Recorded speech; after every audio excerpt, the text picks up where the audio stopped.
It's Decarbonisation Day, the day you've all been waiting for. Thank you very much for coming. I know we also have people watching at home or from around the world, so thank you to them for joining us too. Thank you for joining us here this morning. Our kick-off event here in the UK Pavilion today. And hi everyone, my name's Kate Hughes. I'm Director for International Climate Finance and Strategy in the UK Government in our Department of Business, Energy and Industrial Strategy. And welcome to this COP event, which is jointly hosted between us and the International Energy Agency as well. And we're really pleased because today we're talking about energy efficiency and SEED and being able to celebrate the amazing work that that is doing in terms of promoting and supporting energy efficiency globally. And as we come to the end of our COP presidency year, we're really excited about how much progress has been made in SEED over the last year as well. And we really look forward to continuing work with our co-chairs, India, Sweden and the European Commission and all of the SEED members so that we can really keep on progressing this in the coming year and making sure that we are giving energy efficiency the attention that it needs. Let me introduce the speakers up here, the panel that I've got here today, a really great panel of speakers. We've got Harry Buddy Carpenter, who is Managing Director, Climate Strategy and Delivery at the European Bank for Reconstruction and Development, better known as EBRD. And we should also give a huge shout out to EBRD, who have just joined SEED. So thank you very much. Let's give a little round of applause.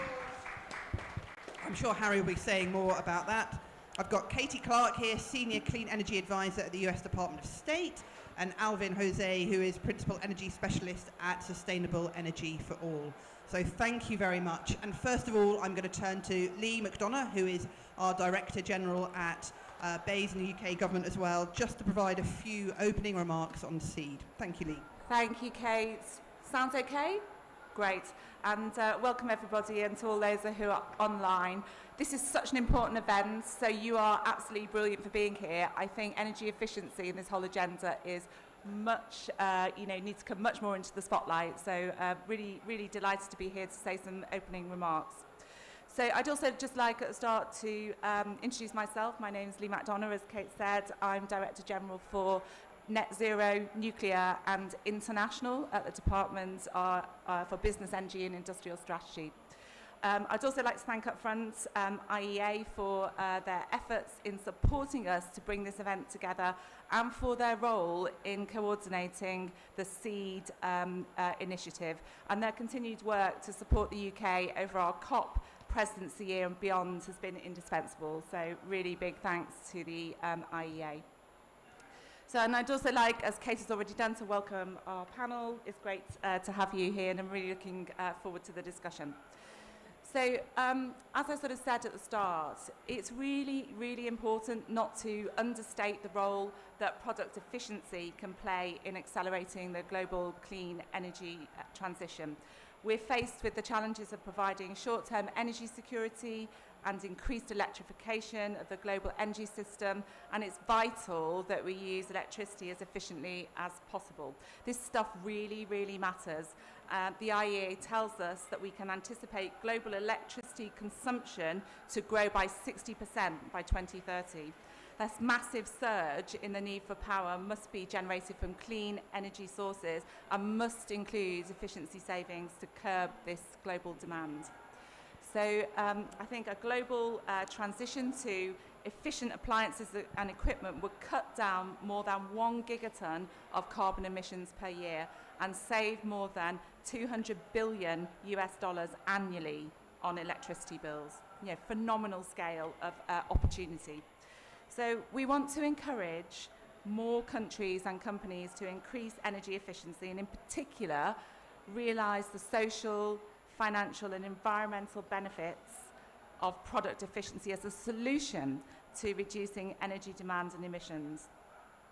So the current energy crisis is driving us all, households, businesses and governments across the globe, to work to understand how to effectively manage energy usage, and global initiatives such as SEED are critical centre of gravity for supporting countries with accelerating their transition through appliance efficiency. And for these reasons, As a leadership member of SEED, the UK has been working with the IEA and the members of SEED to accelerate ambition. So at COP26, we have 14 members of SEED signed up to the product efficiency call to action, and they pledged to work towards doubling the efficiency of 4 key appliances: electric motors, air conditioners, refrigerators and lighting by 2030. And together, these 4 appliance areas account for over 40% of global electricity consumption. Huge, impact. And so a doubling of efficiency would represent significant inroads in reducing the associated carbon emissions from the power sector. So I'm really pleased to see that these pledges have been acted on quite rapidly. A recent example through a Latin American efficiency workshop, which was run by the IEA, aiming to support development of strategies to advance efficient appliances in that region. And there was really compelling and insightful contributions from officials representing the governments of Chile, Colombia, Brazil, Panama and Mexico. And those contributions will ensure that we see an acceleration in efforts to improve efficiency across the region. So this work underlines the benefits of international collaboration through initiatives such as SEED in increasing the pace of clean energy transition. And I'd just like to reflect on a couple of achievements recently. So over the past year, we've welcomed several more members to the SEED initiative, the most recent being Panama and Turkey. And the unique offer from SEED means that the initiative will continue to grow with more countries and organisations joining the cause. Secondly, to have great impact, we must work with financial institutions that have a presence on the ground where support is needed most. And as Kate said, we recently welcomed EBRD as the first institutional partner, which is really fantastic, very happy that has happened. And EBRD's support and expertise is really greatly valued, and I'm really pleased to welcome Harry as part of today's panel. And we're going to continue to invite other multilateral development banks to join us in this way. And then finally, as a leadership member, the UK is pleased to restate SEED support for the breakthrough agenda and the launch of the 6 priority actions for the power breakthroughs made by our Secretary of State at the plenary session this morning. The international coordination the power breakthroughs provide will help us to ensure that clean power is the most affordable and accessible option for all countries by 2030. So just to close, I'm really looking forward to today's discussion, and we're going to talk through 2 possible solutions: financing and uptake of smart appliances. So effective financing mechanisms can support in speeding up the clean transition with increased uptake that we need. And as we look to the future, the role of smart appliances and digitalisation will become ever more critical as we balance intermittent sources of clean power to our grids and manage the demand-side response from industry and consumers. And actually, the final thing I want to say is that global coordination in these endeavours is absolutely critical for achieving those huge opportunities for efficiency gains that I talked about earlier. So only through enhancing that international collaboration amongst policymakers, investors, business and civil society can we accelerate the pace of the global clean energy transition. So I'm really looking forward to hearing the discussion today, and over to you, Kate. Thank you very much.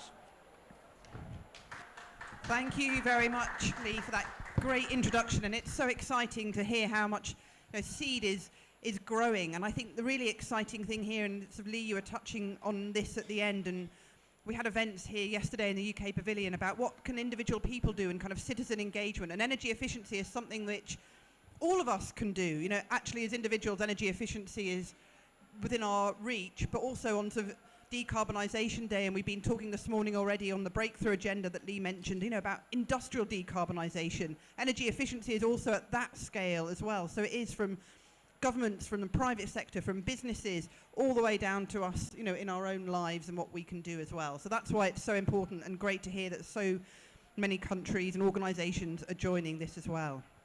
So as Lee said, we're going to take this in 2 parts, and we're going to kick off on financing, because that's always the key issue on sitting behind all of the action that we're taking on climate change as well.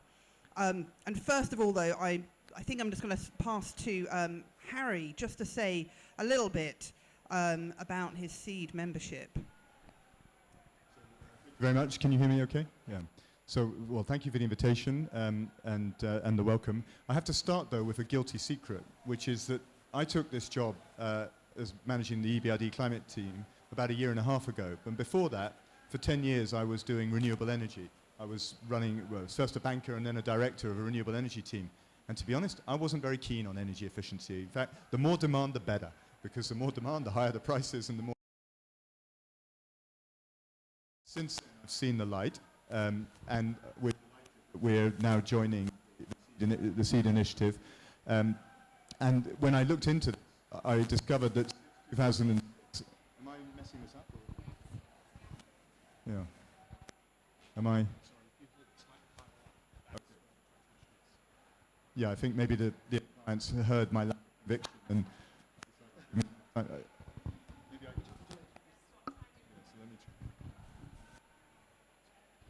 Let me try with this one. Since 2006, we've invested over 26 billion in energy efficiency. So if we did that before joining the SEAD initiative, think what we're going to do in the next 10 years. In terms of what we're doing, it's really, there are two elements. One is the push and the other is the pull. So we're trying to create a demand for energy efficiency products through regulatory work with our countries of operation. So we work on building codes, we work on eco-design transposition of eco-design directives, we work on trying to introduce product efficiency standards, especially into those of our countries of operation that are outside the EU. Within the EU, we feel obviously the policy context is well handled, well driven, doesn't need us. But outside it, there's clearly a huge amount to be done for all of the reasons that Lee set out. So that's one element. And then the second element is the finance. And what we're really trying to do is we're trying to embed in our financing products an incentive and a nudge effect towards energy efficiency. And we do that in two main ways. One is that we lend directly. So for larger loans, we'll lend to corporates for an investment in variable speed motors or increased efficiency in a warehouse, all those sorts of things. So we'll do that, but we use donor finance, concessional finance, including some money generously given by the UK, to embed incentives into that lending. And that's one way of doing it. And then the other thing we do, and I think this is probably the most effective and most important route for this initiative, is that we lend a lot of money through intermediated financing. It's hard work lending from us. Borrowing from us. It's hard work lending as well, but it's hard work borrowing from us. So we're not a retail bank. We can't reach people who want to borrow 5,000, 10,000, 100,000, let alone a couple of hundred. But we do reach them by lending to banks. So we have about 4 billion euros a year we lend to banks who then on-lend. And what we do with a lot of those loans is that we tie them to something called the Green Technology Selector. So we have, since 2018, we have an online product catalogue of 37,000 products where we use consultancy support to identify that they reach the appropriate standards of efficiency. And then if you are on that catalogue, you are then eligible for a loan from our products. And very often that loan will have favourable terms and conditions, it will have incentives built in to encourage the bank to lend it. And we think that's a very powerful tool, and that's one we would like, frankly, to share. I mean, we don't have any proprietary technology, so we're very happy for other people to adopt the Green Technology Selector, and we really look forward to building that out. So that's really the sum of our work. On the one hand, the policy, on the other hand, the finance. Brilliant. Thank you so much for that summary and welcome, and it's great to have you as part of the SEED partnership as well. So now let's get into hearing as well a little bit more about what the financing means in practice. And Katie, I'm going to come to you first because the US is doing so much in this space, and you're showing such leadership as well on energy efficiency. And I think we all know as well, kind of coming from government, the importance of public and private actors coming together. And I'd love to hear from you a bit about what does that mean? How can we make that collaboration work? And what's the US experience of bringing that to life? No, thank you so much, and thanks so much for having me here today. The U.S. is a historical member in SEED, and we are really excited to be supportive of this initiative. I remember when it was stood up a while ago. So as you mentioned, the U.S. is really a member. Oh, I'm sorry. Can you hear me? The U.S. is really a leader in the energy efficiency space, and actually collaborating with the private sector, because the private sector is the one doing the work. We've had really a policy and regulatory structure in place since the 1970s that came out of the oil crisis. And back then, energy efficiency really had this negative connotation of putting on an itchy sweater and being uncomfortable and giving things up. Since then, we've really strengthened our regulatory and policy to make it beneficial. Right now in the US, we have 2.1 million jobs, and that is 10 times the size of the oil and gas extractive sector in the US. So there is a real economic argument to be made for creating that enabling environment for finance and for healthy investment.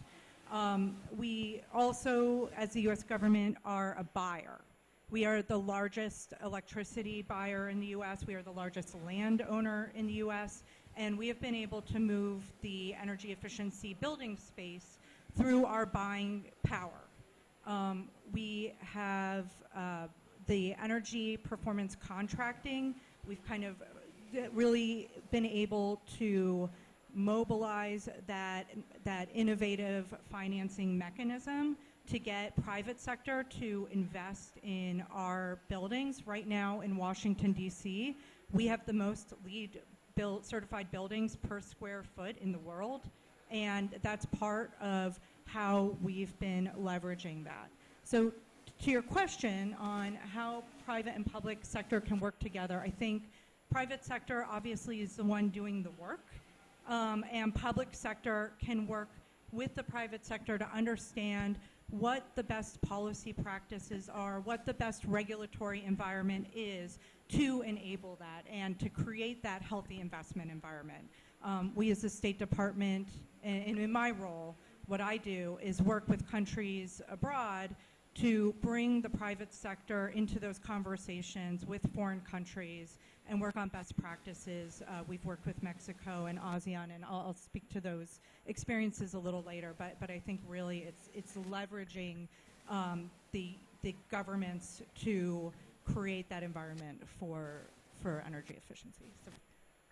Great, thank you, Katie. And I think that point about jobs as well, and kind of the economic argument which you made at the start as well, is so important. And that's, I think, the really exciting thing too about energy efficiency is that that's jobs everywhere. It's not just located in little locations. Actually, energy efficiency is again everywhere, and so the jobs are in all communities in every area too. And maybe sort of picking up on that point about the partnerships, and you mentioned kind of public money and the role of MDBs. Actually, I'm going to skip over and come to Alvin, because sustainable energy for all is active in helping countries and organizations on energy efficiency and helping everyone think that through and what it means. And it would just be great to kind of hear your experiences about, again, what that means in practice, particularly in terms of finance. But how can businesses and governments and different geographies then work with multilateral development banks and that kind of finance to deploy this? And then I'm going to come back to Harry, so he'll be listening intently to what you're saying. Thanks, Kate, and thanks for having us for all over here. I think maybe I'll just give a broader picture of what's happening in the global south. If you look at the European market on energy efficiency investments, and especially since the recovery, the packages that really came in, a lot of the clean energy investments, almost 2/3 was in energy efficiency. But on the flip side, if you look at the global south, a lot of the investments actually just receded in general in the energy sector. So if you look at the investments before the pandemic, it was hardly 1/3 of the overall clean energy packages or the budget structures that the government is put in. And it's not because, I think, in the past 15 years, if you look at energy efficiency policy development in the global south, there has been a lot of uptake of standards, of regulations, of some of the institutional work that is really needed for this financing to go in, but it has kind of stagnated in the past 10 years. And there is there's a need to kind of reinvigorate the conversation of energy efficiency in the energy transition space. Somehow it seems like energy transition is all about scaling up renewables. Just scale up renewables, don't think about the demand side, everything will fall into place. And this has been the biggest challenge of efficiency. If efficiency was like a stepchild, it was always treated, oh no, you're the first fuel, but don't worry about it, everybody will come to you. But that's not really happened in the global south. So we at SE for All, we basically are there to promote SDG 7 goals. And unfortunately, it is the third child in the, in the SDG 7 goals itself. So we're trying to do that to kind of elevate the message of efficiency. So we have, when SE for All was formed 10 years ago, we had the energy efficiency accelerators, which kind of gave birth to a lot of interesting programs like the Building Efficiency Accelerator, the Industrial Efficiency Accelerator, all taken up by different very good international institutions. But now we have, in the last year, kind of looked at this, and then we said that, okay, there's a need for two main items to happen for efficiency financing to really flow in. First is on elevating the message of efficiency. So we have launched this new program called Mission Efficiency. And in fact, we have working with EBRD, with all our core partners, IEA and everything, and we are kind of trying to think about the narrative of efficiency. How can we elevate efficiency as a narrative issue there? Second is around market readiness. I think even if the funding is there or the financing is there, there's a lot of things that have to happen even before a financing structure to come in to allow that financing to fall into place. Second biggest issue is that efficiency is not at all cost effective, especially product efficiency. The consumers typically see a new efficient product as a more expensive product. There have been very little business models around there that has made this something that hasn't been an experience of actually seeing efficiency as a cost-effective venture for the actual users at the end. So we have been trying to work around a few of these things, and we are actually in touch with EBRD and a few others to look at. We are very closely looking at the EBRD's the efficiency tool selector. I think that's a brilliant program, and we are totally backing that up. I think there's a need to demand aggregate, bring the costs down, make the procurement processes much more simpler, put in the standards there, and make efficiency simple. Right now, the problem is that efficiency is too complex. And we have to find a way of making it simple. And that's what we're trying to do at this point with all the major partners. Thank you so much, Alvin. And yes, some really interesting points there about, why, the challenges and what we can do to overcome them. And Harry, maybe we can turn to you to kind of give us your insights as well, because we know that demand from both kind of global north and global south companies and consumers asking for loans is quite weak. So how do we really kind of stimulate that demand? What's sitting behind that, and how do we pick up on some of the points that Alvin was just saying, so that actually people are increasing their demand for these loans because they realize that they work and it pays back? Sure. So I think you have to distinguish, certainly in the EBRD world, between the north and the south, which for us means the EU countries and the non-EU countries. If you take the EU countries, I think the incentives there are really now quite strong, and especially now with the energy crisis, with Repower EU, with Fit for 55, there's a very powerful, comprehensive policy framework that drives in this direction. And I think, the two main areas where we see it coming, three main areas we see coming. One is electric vehicles. We see that that's a tremendous route for efficiency per se. I mean, people don't often notice this, but of course, if you go to electricity for a car rather than petrol then, or diesel, you are immediately more efficient. But you're also no longer having to buy oil from somebody you don't want to buy oil from anymore. The second is heat pumps. I think we persistently see now heat pumps as an enormous opportunity for decarbonisation, but also for manufacturing growth and employment growth. If you look at, say, some of the countries around the fringe of the EU, like Turkey or the Balkans, there's a tremendous opportunity there. European demand for heat pumps is going to be 60 million units by 2030. People are not making those right now. And if you're a low-cost manufacturer close to Europe, what a great opportunity to be somewhere. And then the third area is industrial efficiency. Major industrial consumers looking to electrify and looking to reduce consumption. So in all of those areas, we do see demand in the EU. There's not a shortage of demand. In fact, probably the biggest constraint is the supply chain. I don't know if you've actually tried to buy a heat pump, but it's a 1-year waiting list, something crazy like that. and then probably another 6 months before you find a technician who's skilled enough to install it. So, you know, I think that's actually the number one constraint. Outside the EU, in our country's operation, it's a very different picture, and all of the problems that you were describing are there. You know, you've got limited incentives, you've got a high upfront cost and the benefits later. You've got weak regulation, you've got bureaucracy and the processes. I think the other thing that you've got is you've still got persistent fossil fuel subsidies. You know, the powerful economic incentive that works in the EU is just not there if you persistently misprice gas and electricity. And that is a real problem, because, you know, when you sit with ministers in countries that have these issues, they don't go, oh, we didn't realize we're subsidizing, thanks for reminding me, now I'm going to cut it. Of course they know that. Of course they that you know, they've done this. But there's a social reason, and that's not an easy problem to get over. So I think we have to keep figuring out ways to reduce the fossil fuel subsidies, and that will put the economic signal into the system. Well, thank you. Some big points there about what we can do at that, you know, the macro level, as well as kind of getting down to the supply chains and making sure that actually everything is working so we can deliver these energy efficiency outcomes that we want. And now we're going to sort of move on and sort of move into the next bit of the conversation, which is about how do we actually kind of realize the cost cutting and the benefits, and what does that mean for sort of appliances and actually making this happen on the ground. And again, Katie, you know, if we come to you first, you know, we know that the huge potential of energy efficiency, and the IE says that approximately half of all emissions abatement to 2030 could come from energy efficiency.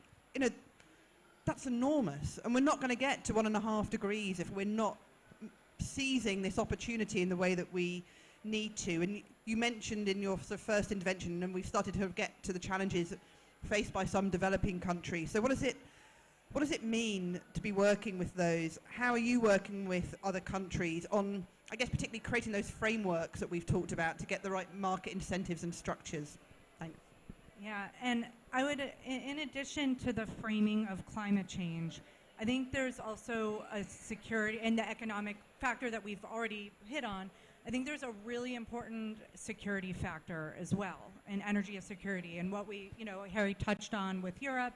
Also, the Director General mentioned demand growth. So in Southeast Asia right now, demand is projected to grow 60% by 2040. The grids are not set up to sustain that. There are real issues with that, and we've seen blackouts and other things actually influence elections and how the security works there. So, you know, we're seeing a big drive for energy efficiency right now in states that have real security implications, but we should also be looking at it for long-term planning to be proactive in further securing our grids and making them more stable. One of the ways that we're working with other countries, we've had a program with ASEAN working on air conditioning efficiency standards and in the compliance behind those. And it is incredibly technical work, but it is also incredibly important because cooling, it counts for up to 30% of electricity use in the 10 countries of the ASEAN region. And their air conditioning market is projected to grow 10% a year for the next 5 years. So there's this incredible demand growth, and most of it's coming from cooling. There are standards in place, but there is not really the capacity to make sure that there's compliance to those standards.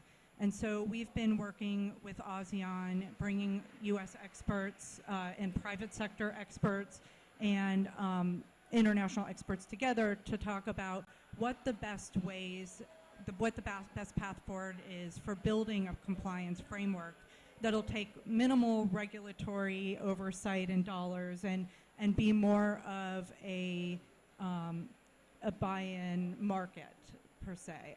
We've created a roadmap for compliance that all 10 of the ASEAN countries have fed into. IEA's worked on it with us. And I think programs like that are, they really can move the needle forward to making those baseline, air efficiency standards and moving the efficiency forward on that. Well, thank you. And I mean, it always staggers me when we hear about cooling and air conditioning units, and you think about not just, you know, how important that is already and how important it will increasingly be for people to keep cool and to keep safe and to have access to sort of sustainable cooling for all, but the huge potential for that. And I think there's something like, if we carry on with business as usual air conditioning units and the growth that we're going to see, that could add 0.5 degree to global temperatures by the end of the century. I mean, we can't afford to have that. So making sure that we're really pushing on those issues and getting it right is so important. And so thank you for kind of, yeah, the work on all of that. And you were touching, Katie, too, on, you know, the price signals as well. And Harry, maybe we can come to you. And, you know, we've talked about the volatility of markets and prices and what that means and the impact that's having. So how do you kind of see that playing out? And what does that mean for uptake and demand of smart appliances and, I guess, navigating the next few years? Well, I think it's really the point I was trying to make earlier, which is that, you know, what you see in the current environment is this perfect alignment between carbonisation, energy security, reducing cost, and political economy. You know, if you want to reduce your carbon emissions, avoid buying your hydrocarbons from someone you don't want to buy them from, reduce your cost base, and have a stable energy supply, well, what do? Reduce the amount of energy you consume. Now, and then also beyond that, get it from renewable energy. But the first thing is to do that. So I think through all of this noise, through all of the awful, you know, impacts that are going on right now, through the fact that countries, including the UK, are burning more coal than they were meant to, the fundamental signal remains very powerful and much stronger. So, you know, all of this is sending the right signal. We just have to keep chiseling away at the bottlenecks. You know, the economic case, the under case is absolutely there. You just have to keep asking, why isn't it? Is it a supply chain problem? Is it a regulation problem? Is it an access to finance problem? And then as you remove those bottlenecks, the weight and the power of the economic case will inevitably drive the investment we want to see. Thank you. And so Alvin, let's come to you as well. And you mentioned SDG 7 earlier, which is obviously my favourite sustainable development goal. And the energy efficiency is kind of part 3 on the list. But you know how important it is to make sure that we do have access and sustainable energy for everyone. But we know it's been challenging, and the last couple of years have been particularly challenging as well, given the sort of the prices and the volatility that we've just been talking about, and that leads to difficult decisions for businesses, for consumers, for countries and everyone. So I guess, you know, in the light of that goal, and, you know, we've talked about the challenges, particularly in developing countries too, about the increase in demand for energy. How does SE for All see this challenge in light of those goals, leaving no one behind? And how do we create the right markets for those products that everyone can access? Yeah, I think just to pick on the cooling bit as well, I think it's easier to contextualize a bit. So right now we have a global population of roughly around 7.5 billion. Out of that, 3 billion don't have access to cooling. And out of the 3 billion that don't have access to cooling, majority of them are in the Africa region right now. And if you're able to close the electricity access gaps, and if you're able to provide enough productive use electricity, that numbers might quickly stop. But then the bigger captive population is in the Asia region. So it's a very complex problem. How do you close the cooling access gaps? At the same time, how do you deliver sustainable solutions? At the same time, we are at a situation right now where all, you know, energy efficiency completely makes sense in terms of even the latest global crisis response group policy brief on energy, which SE for All co-chaired around. It suggests or recommends energy efficiency as the first response to the global crisis that we are seeing on energy prices, inflation, food prices. But the new latest numbers on electricity access show that for the first time in the past 2 decades, the electricity access numbers have, the gap has increased by 20 million. So 20 million people have fallen back to having no electricity.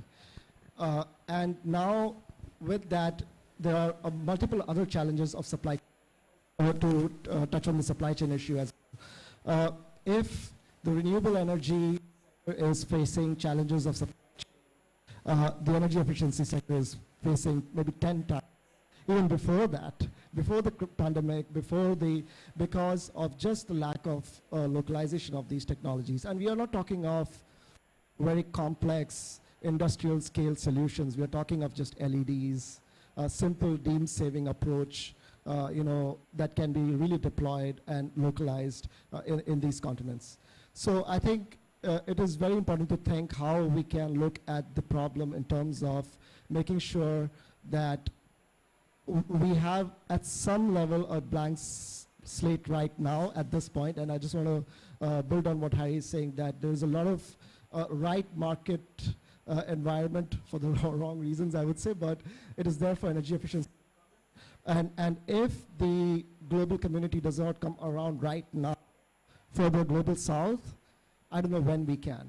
So maybe the product efficiency, the seed program is best suited, that is the right timing to really get in, show some results. And then we can maybe try to move the conversation forward a bit more to get some longer term, structural issues of getting financing flowing into the sector. Thank you. And I think we've got a couple of minutes where we could maybe even take some questions from the audience if the panel are up for that. But I'm going to be a little bit cheeky as well and just come back. I mean, we've just heard about, the urgency. Actually, in lots of ways, the market conditions are should be pushing us towards much better energy efficiency. But we've got problems, and it isn't moving in the way and the speed that it needs to. And Alvin, sort of saying that actually people are falling backwards. This is terrifying. But things like the supply chains aren't working. So it's maybe a tough question. But if you think one thing needs to happen, your top priority to really accelerate the shift in energy efficiency this year, because of the urgency of both giving access, of climate change, of economics, of all of this, what would be the one thing that you think you'd be prioritizing in your organizations, or you think others should be thinking about in particular to really get this moving? And Alvin's ready to talk, and maybe then Harry and Katie might have some thoughts too. Maybe this is a bit more of my opinion, and me being in the sector for around 15 years. I think there is a point now that the world needs to get around and say there needs to be a World Energy Efficiency Bank. I think the biggest challenge that we are seeing is that energy efficiency lending in the grander scheme of things get lost. And it's a very specific area. Sometimes it gets in the whole portfolio of issues that a bank typically lends around. It may not be in the highest priority. And the lending typically goes to an area where the returns are the best.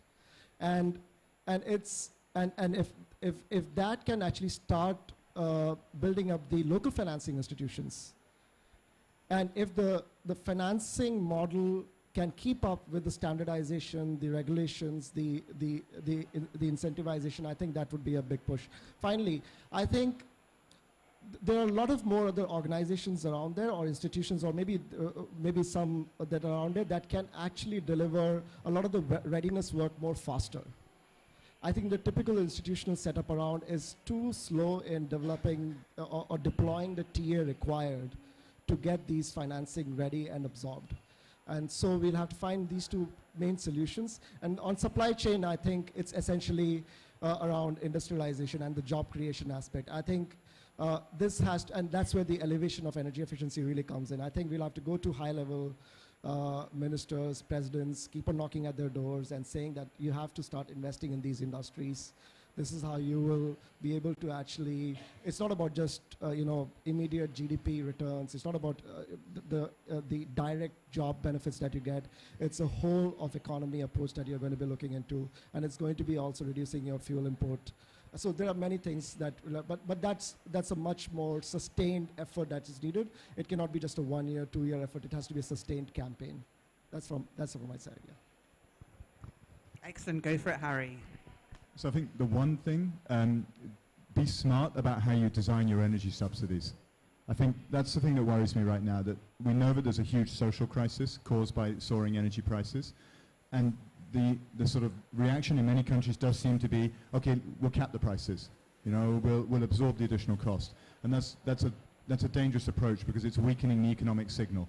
I think the critical thing is design the subsidy program so that you preserve the signal, because the signal that energy has a cost and hydrocarbon energy has a high cost is a true signal.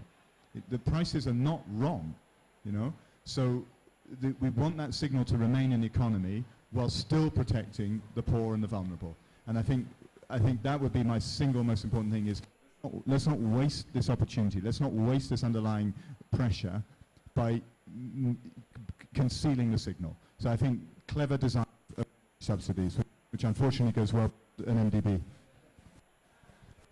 Okay, I'm going to build on your energy subsidy idea and say, in addition to, I would say, public information about how energy efficiency can be used as a tool to dial back existing subsidies. So governments that are paying a very high price for their constituency using electricity, we can talk about, hey, you can cut your spending with energy efficiency.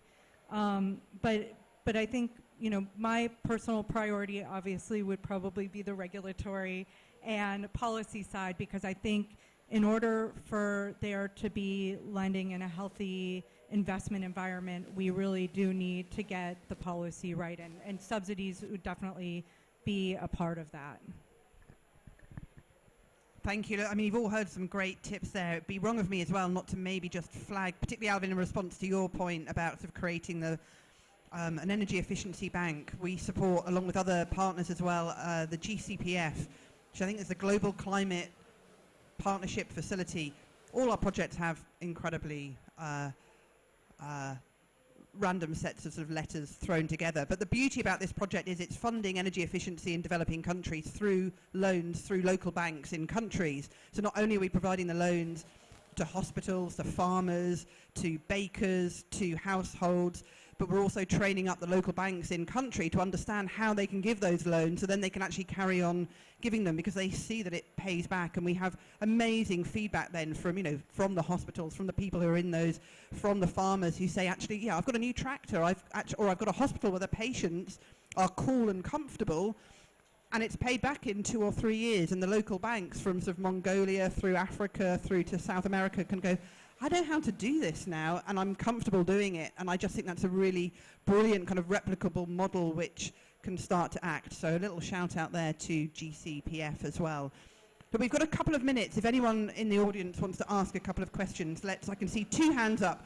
Let's take those, and then we'll come back to the panel, and you can, I don't know what the questions are yet, but you can respond in the way you want. Thanks. David Schuckman, really fascinating panel, and I think it's really, really interesting that energy efficiency is getting a higher profile now, because for far too long it hasn't had the profile it deserves. Just to plug the next session, which is about cities that I'm involved in, I mean, the very scary projections for heat, temperatures there, and up on the point about demand for aircon, and of course in countries that are largely fossil fuel powered, that really does provide a very terrifying projection. So really, congratulations on all the work that's going on. My particular question is, as someone who was in the media for many years, why don't politicians get this? I mean, it's extraordinary. We know that ministers want to stand in front of a shiny new wind turbine or whatever, but when you talk about all aspects of energy efficiency, visually it's quite dull, but we all know it's incredibly important. I mean, I'm just wondering what thoughts you have about how do you cut through to ministries to make the blindingly obvious point: costs come down, carbon comes down if you waste less, to pick up on Harry's point. Thank you. Brilliant. Maybe we can run the microphone over here with my handy assistant, and we'll take the 2 questions. No, we'll take the second question, and then we'll come back to the panel to respond. Thank you. Mine was a similar question, actually, about messaging. I guess from more of a civil society perspective, what is the government doing, and what can civil society groups do to communicate to people how much these objectives are all aligned, so that, as you say in the previous question, how can we cut through it and put energy efficiency on the agenda as much as possible? Thank you. Great questions, and look, perfectly aligned as well. Katie, do you want to go first? So, great question. Actually, in the U.S., from a U.S. perspective, we really do have a serious focus on energy efficiency. There is a very big portion of the Inflation Reduction Act right now with lots of support going in for the energy efficiency community. As I mentioned before, our federal government is really driving the energy efficiency market with innovative places. But to your point, I think we don't always, in the global energy efficiency community, we really need to strengthen our messaging and communications. I think one of the challenges is that it's such a diffuse sector, right? We've got buildings, we've got air conditioning, we've got transportation, we've got digitalization, and there's not really, a huge, and it's not like there's, a big pipeline where we can stand next to it and point to it, or a big lobbying factor where it's one cohesive message. And I think bringing together those disparate communities within the global energy efficiency sector could be really beneficial for moving that forward from a civil society standpoint, especially. Harry, do you want to give it a go? Yeah, I mean, I think that point about it being very diffuse, very incremental, lots and lots of small interventions. It's similar in a way to the lack of investment in electricity networks. As you say, most ministers are absolutely delighted to cut the ribbon on an enormous wind turbine, and they are really cool and fun to be with, because it's a single large, big difference.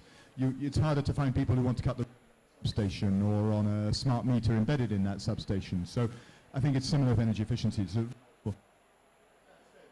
efficiency does work. I mean, you can see it. Energy consumption in advanced economies is as a function of GDP, is declining. So let's not say that the governments are ignoring it, because I think they are.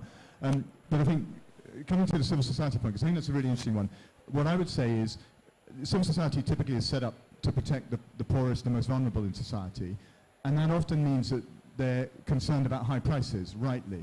And it goes back to the point I was trying to make before. I think so civil society needs to find a sophisticated message that recognizes that high prices aren't necessarily the problem. It's the lack of support for the poor to deal with those prices. So avoiding a knee-jerk thing of protect the poor, reduce their energy bill, and finding a message that says we've got to protect the poor, deal with that high energy bill. Yeah, I think, exactly. I think this is the biggest problem right now about efficiency. And I think maybe I'll just share an example. So one of the, I was saying is that at a political level, right? So at a political level, projects that are like wind power, solar power projects, there's a physical asset there to go and see. And then when you show incandescent LED, the nuance is not really that clear there. So that's, I think, one of the biggest challenges. But more recently, we are seeing like actual technologies come up front, like the e-vehicles. So consumers can automatically see, okay, there's a car which has a lot of pollution coming out, and then there's a green e-vehicle. So there's more and more new technologies that are coming, and the consumer behavior is kind of changing. But at the political level, I think how to change the messaging is something that we are really deeply trying to think through mission efficiency. And actually, I would also invite the CSOs to come over and have a chat with us, because we are really to see how it can be how can efficiency be an emotional response and not necessarily a logical response. We are trying to think efficiency through very logical steps. We always take the example of Coca-Cola, right? Coca-Cola is selling an experience and not necessarily like, a great drink that is good for your health. Like that. So I think there is a need to completely change the narrative. And one of the examples that a country that has done it at a very good level, and actually is a great example for seed, is India's LED scheme. They actually replaced 350 million LEDs through a bulk procurement scheme. and they were able to sell it at a price when LEDs were around $5. To bring that cost to almost 20 cents. So that's a real story where they actually made efficiency cost effective. Politically, it was a great message. The ministries got behind it, the politicians got behind it, and all of a sudden you can see a change in the narrative. I think we need to get behind such stories more, share these stories often, and create a campaign around that. There's same campaigns for other clean energy solutions, but for energy efficiency, unfortunately, it is not there, and there's a need to invest in it as well. Gosh, thank you so much to the panel and to those questions. And actually, in some ways, I guess the questions hint at, and the answers, where we started, which was actually the diffuse nature of energy efficiency, that it is from the micro up to the macro, that it's spread around, that it's, you know, all different kind of levels, is making it this communication challenge as well. And we need to, some of the solutions we've heard today are about that aggregation. You know, it's not a problem of 60 million individual heat pumps in the US that you talked about. Actually, that's one problem. And how do we get the supply chains, the aggregation, the standards, the frameworks, the financing to act at the scale around all of that, creating the right market signals. And I think what you've really heard, and I've come through really powerfully for me today, is these points about actually the price signals are right, and we need to use that, and we need to use that now to create it. It would be wrong if I didn't also talk about the breakthrough agenda today, which we've been launching, and how that's trying to shine a real political light on the actions that need to happen over this decade on power, but also particularly energy efficiency, to make sure that we are on track for 1.5 degrees, and we're taking that action now, and that governments and, you know, organisations, businesses, civil society are all coming behind us to take that action as well. And I guess just let me finish by saying this brings it back to SEED as well, which is why we're here, to say actually SEED, with all of its member organisations and its focus on helping those supply chains, the markets, the appliances, and driving that through, is fundamentally going to be really important. So thank you to everyone who's joined SEED. Thank you to all the people who are working with SEED. Thank you very much for joining us today. There was a great plug just there for the next event about buildings as well. So do stay if you're interested about that. And put the questions to everyone here about why they aren't talking about energy efficiency, because it really is at the heart of what needs to happen. And we will not get to 1.5 degrees if we don't tackle this problem together. So thank you very much, and a huge thank you to the panel and to Lee for your interventions and insights today. Thank you.